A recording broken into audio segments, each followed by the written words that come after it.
UG, अब तुम्हारे जख्म कैसे हैं? ठीक है, पर जहाँ जहाँ ब्लैक फ्लैश लगा था वहाँ अभी भी दर्द है। शायद ये सुकुना की वजह से हो रहा है। मुझे महसूस हो रहा है कि उसकी ताकत पहले से और ज्यादा खौफनाक हो गई है।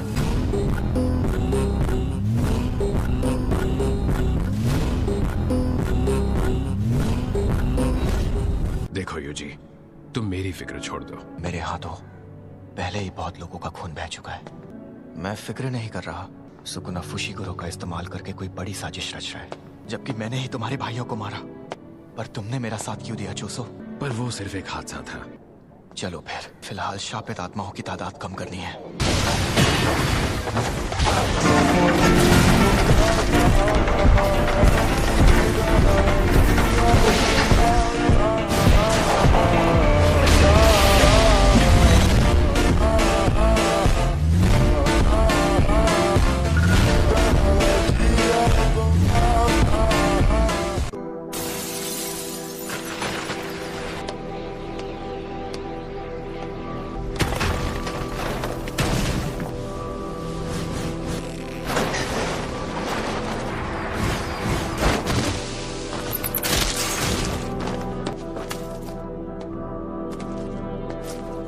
लेट हो, कहाँ मर गए थे?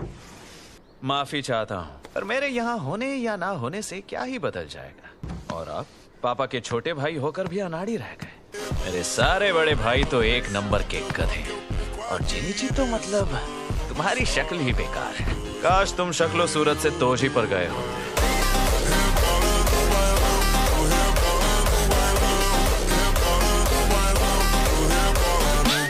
पापा की हालत सीरियस है, पता है मुझे।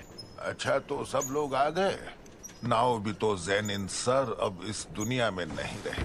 आप तीनों एक साथ मौजूद हों। नाओबितो सर की इच्छा थी कि ये वसीयत तभी पढ़ी जाए। मैं फुरुदाते अब उनकी वसीयत पढ़ूंगा। मेरी सारी जायदाद पर अब से नाओया क्लैन का ही हक होगा।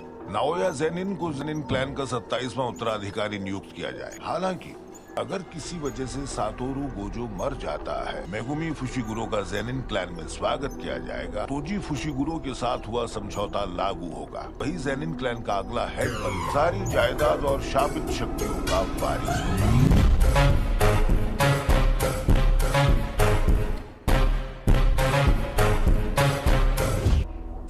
ये फुशिगुरो है कहाँ? वो टोक्यो में यूजी इतादोरी को ढूंढने के मिशन पर गया। वो सुकुना का एक वेसल है। टोक्यो में इस वक्त कयामत मची। नाओया ज़ेनिन अब सुकुना के वेसल को खत्म करने जा रहा है। एक बार उसे ठिकाने लगा दिया तो बाकी सब अपने आप सही हो जाएगा। ज़ेनिन क्लैन का वारिस तो मैं ही हूँ।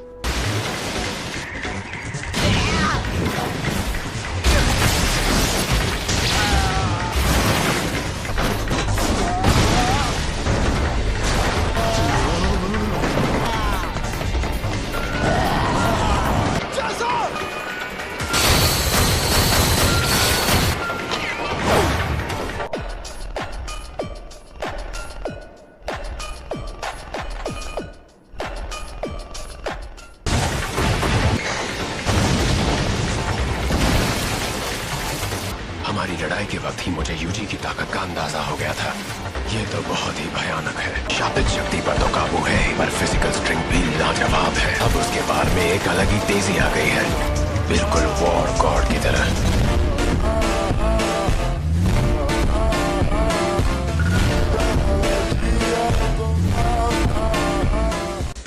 फुशिगुरो तो यहाँ दिख ही नहीं रहा। ये बंदा कौन है? ऐसा कैसे हो गया? वो तो बहुत सुस्त है। लगता है मैं ही जल्दी पहुंच गया। मैं तो यहाँ पर फुशिगुरो के लिए आया हूँ। फुशिगुरो से ऐसा क्या काम है? उसे जान से मारना चाहता। तुम दोनों वहाँ क्या कर रहे हो? भागोगे तो नहीं ना? भागेंगे क्यों? अब सातोरू गोजो का साया तुम्हारे सर से उठ चुका है। तुम्हें मौत की सजा सुनाई गई। ऐसे कई शापित जादूगर हैं जिनकी जान गोजो सर के रसूख, गुरूर और उनकी मनमर्जी की वजह से थी।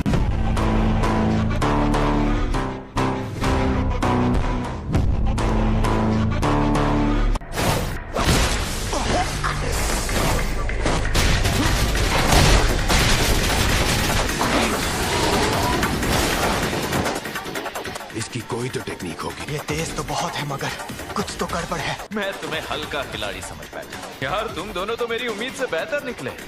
इस वेसल में कुछ तो बात है। Gojo sir! नहीं, ये एहसास उनसे भी डरावना है। ये क्या?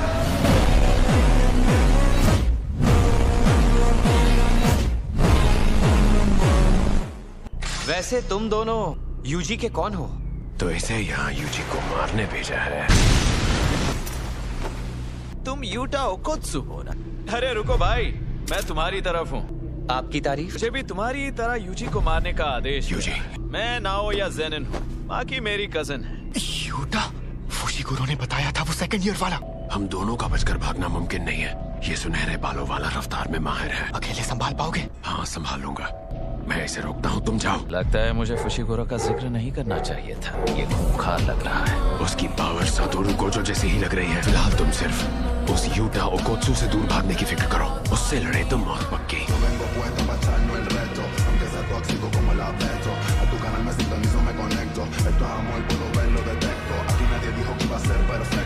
तो फिर ठीक है, एक को आप संभालो, दूसरे को मैं। जिससे वो हार कर मेरे सामने शर्मिंदा भी नहीं होगा। मेरे इस प्लान से यूजी को इससे लड़ना नहीं पड़ेगा। कल जहाँ मिले थे वहीं मिलेंगे। हाँ। इतनी तेज तलवार हाथ में होने के बावजूद भी। मैं यूटा का रास्ता रोकना चाहता था। काफी फुर्तीला है और मुझे लगा ये भागेगा तो फौरन दबोच लूंगा। मुझे एक बात बताओगे? पता नहीं ये शक्ति तुम्हारे पास क्यों और कैसे आई। ये ब्लड मैनिपुलेशन टेक्निक है ना? खेल खत्म, मरने के लिए तैयार? वैसे समझदार को इशारा ही काफी है। मौत तो तुम्हारी आएगी। तुम्हें क्या लगता है कोई भी मेरे भाई पर हाथ डालेगा और यहाँ से जिंदा बचकर निकल जाएगा? 5 मिनट में आना। नहीं दोस्तों, निकल।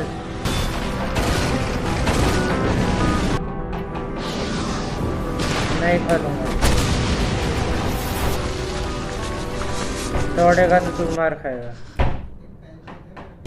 मैं नहीं खोलूंगा, नहीं दे रहा।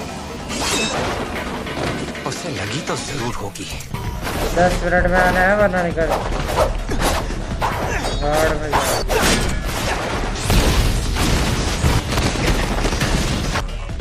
हैरान हो गए क्या? ये उतना ताकतवर नहीं है। मैं जैसा दिखता हूँ वैसा हूँ नहीं। पर इसकी शापित ऊर्जा बहुत ज्यादा है। आमतौर पर सभी ऐसा करते हैं, कमजोरी को छुपाने के लिए अपनी शापित ऊर्जा को ताकत बना रहा है। देखा जाए तो मैं काफी कमजोर हूँ, लेकिन इसका तरीका मुझसे बिल्कुल उल्टा है। तुमने गौर किया? मेरी शापित ऊर्जा गोजो सर से भी कहीं ज्यादा है।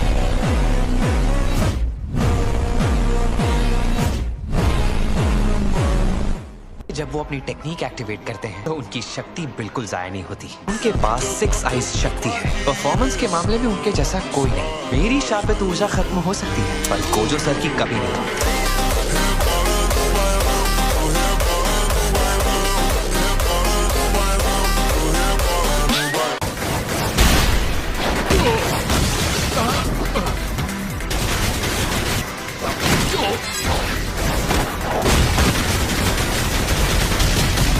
जबकि इसने अपना असली दांव तो दिखाया ही नहीं। ये अभी से मुझ पर इतना भारी पड़ रहा है। मुझे इसकी टेक्निक समझ क्यों नहीं आ रही? मुझे कन्वर्जेंस इस्तेमाल करने का मौका ही नहीं मिल रहा। बड़े ठीठ हो। आखिर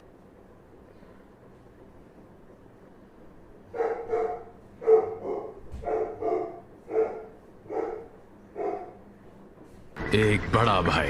ये कैसा जवाब है यार? Flowing red scale. मैं तो तुम्हारी ताकत और टेक्निक के बारे में पूछ रहा था।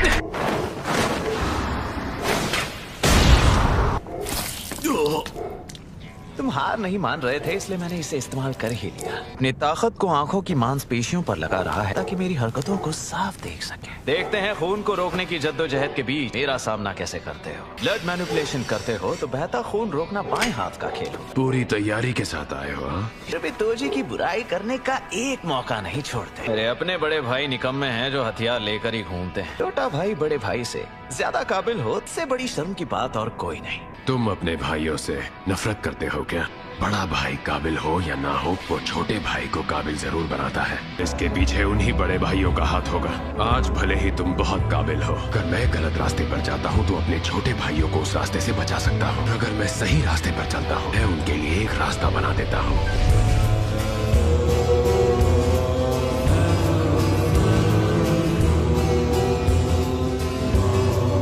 चलो बातें बहुत हो गई।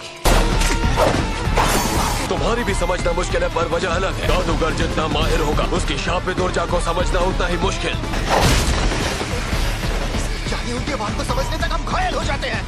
एक्सपर्ट जादूगर बिल्कुल सफाई के साथ शापित ऊर्जा इस्तेमाल करता है। इसके अगले वार को समझने का तो सवाल ही पैदा नहीं होता। ये खुद पर होने वाले हर वार को बेअसर बना देता है। इसका हर एक वार जानलेवा हो सकता है। पर मैं अभी बिल्कुल नहीं मर सकता। तुम्हारा तो पूरा ध्यान सिर्फ तलवार पर है। टूट गई, यही होना था। आखिर गोजो सर का स्टूडेंट जो है